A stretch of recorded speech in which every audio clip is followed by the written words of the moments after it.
Welcome to the Property Mindset Podcast, where we dive deep into the journeys of successful individuals in the real estate industry. Our guests share personal experiences and valuable insights, providing practical tips and tools for your own real estate journey. Whether you're an inspiring investor, a seasoned professional, or simply someone who loves real estate, this podcast is for you. So join us on an engaging and informative conversation with some of the brightest minds in the real estate industry. Hello and welcome back to the Property Mindset Podcast. I believe this is episode number 20. Today we are diving into Bill 44. Maybe you don't know what that means, but Bill 44 is some of the biggest legislative changes that's happened in municipalities here in BC for probably about 40 years. So what is Bill 44? Basically, we want to give you a very unbiased outlook on what Bill 44 means and how it will impact you living here in BC.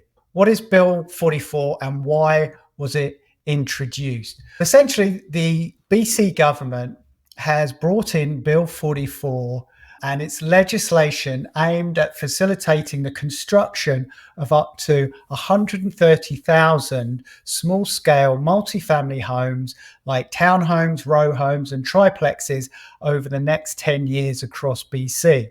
It acknowledges that previous urban planning efforts have fallen short in fostering adequate housing diversity to meet evolving community needs. It enables further multi-unit housing formats that can provide more affordable options for modest income households. Seniors looking to downsize, young families and workers alike, teachers and firefighters. It aims to deliver the types of homes people want and need, allowing more housing choice within existing neighbourhoods. Bill 44 overrides the ability of municipalities to decide what type of housing is built on most residential land, pending years of community planning. Some people might think. It automatically permits 3 to 6 residential units on most single-family lots in communities over 5,000 population, preempting municipal zoning bylaws. This top-down approach from the province is seen as necessary by the NDP government to boost housing supply that local governments may have been unable or unwilling to enable. So a short break from our show sponsor, eXp Luxury at First Tracks Real Estate Group. Imagine a real estate experience where your luxury property isn't just seen, but showcased, both locally and globally. eXp Luxury is about more than transactions. It's about transforming how high-end properties reach the market. With a blend of unparalleled global exposure, cutting-edge marketing strategies, and an elite network of professionals, eXp Luxury ensures your property stands out in the luxury market. Phil Gadd and the First Tracks Real Estate Group leverage his platform to elevate your listings, ensuring it reaches its full potential. Welcome to the new standard in luxury real estate. In essence, Bill 44 is the BC government's intervention to rapidly increase the supply of diverse housing options across the province by overriding municipal zoning powers that have maintained low-density single-family home neighbourhoods. So that in a nutshell is Bill 44. Now, I'm going to go, like I said, we're going to give a pretty unbiased opinion on what this is. So we're going to get into some potential benefits of Bill 44. Bill 44 aims to increase housing supply and create more diverse housing choices, like we mentioned, townhomes, row homes, triplexes on single family lots that could help address the housing crisis. It enables smaller multi-unit housing formats that can provide more affordable options for modest income households. Like we mentioned earlier, seniors looking to downsize, young families and workers like teachers, firefighters, etc. It is seen as an important driver for delivering the types of homes people want and need, allowing for more housing choice within single-family neighbourhoods. The legislation acknowledges that previous planning efforts may have fallen short in fostering adequate housing diversity to meet evolving community needs. It aims to streamline the process for funding key services and infrastructure needed to support growing communities alongside new housing developments. Some housing advocates view it as an important step towards increasing supply and potentially improving affordability.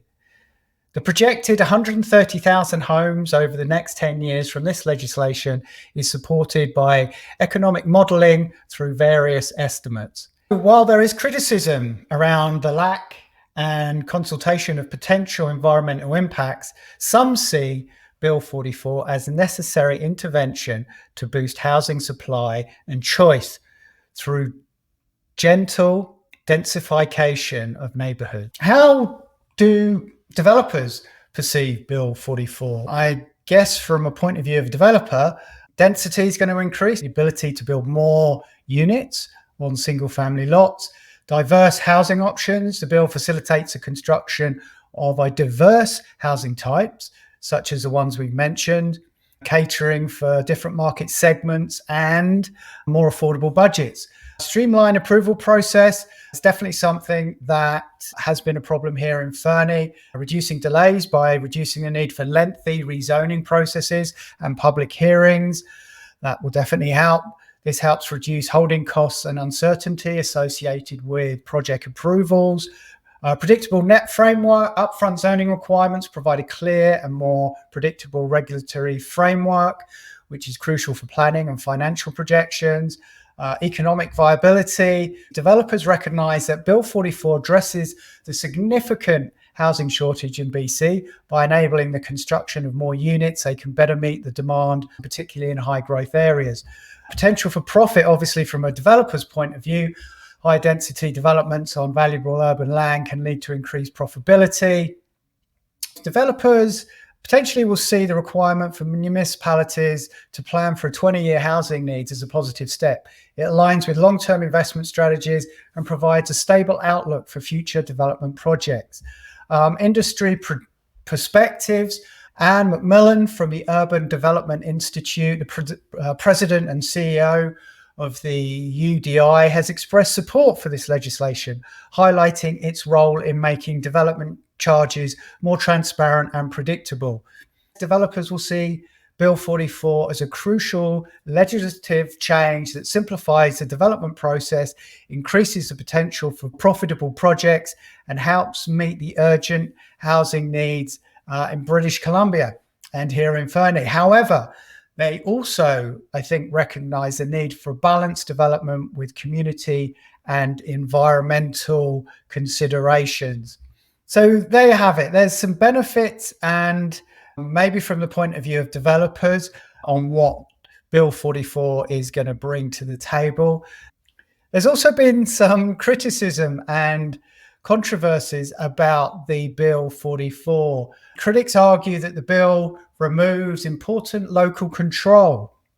While developers support the increased density, many local governments and environmental groups have raised strong objections. Critics argue, like we mentioned, that it removes municipal autonomy and threatens urban forests and green spaces by limiting public input and environmental protections.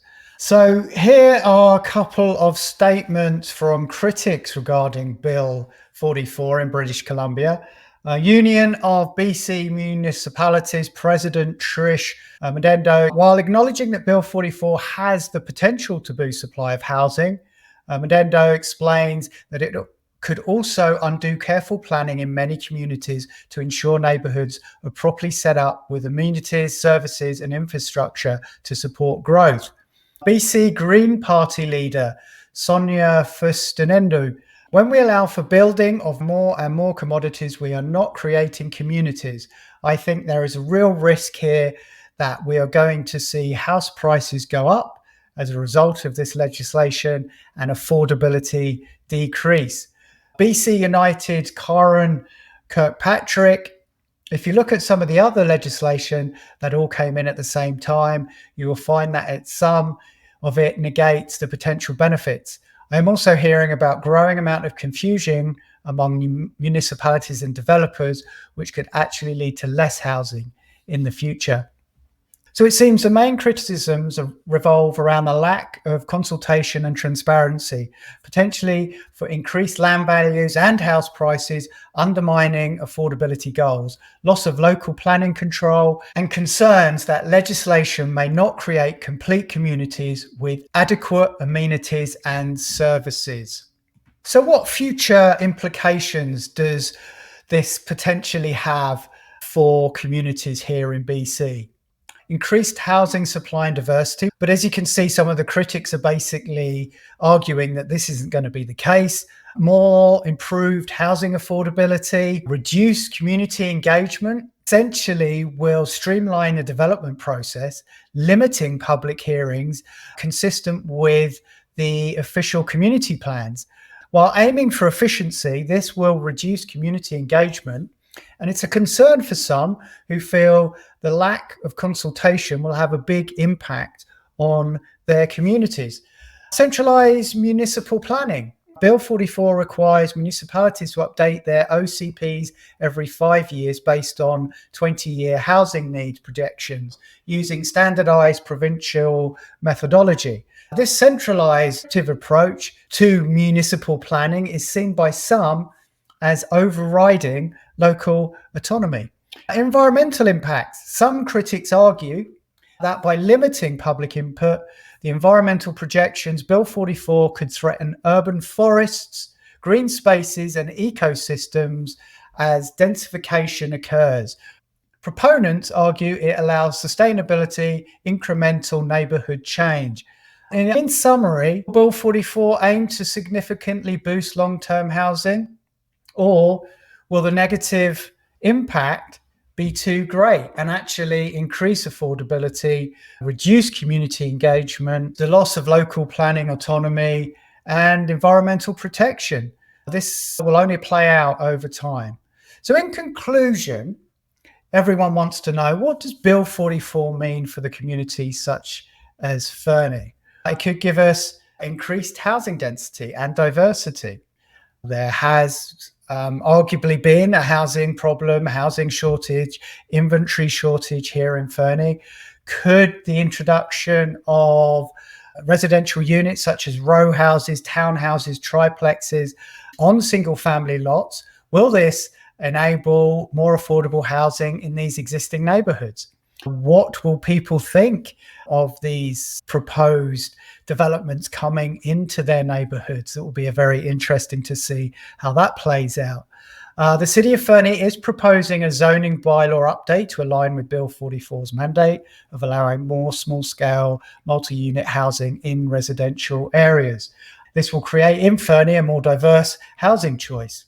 So Bill 44 limits the requirement for public hearings on developments consistent with Fernie's updated official community plan, hopefully streamlining approval process. It prohibits Fernie for unreasonably restricting housing density through development permit areas, land use bylaws, or heritage alteration permits.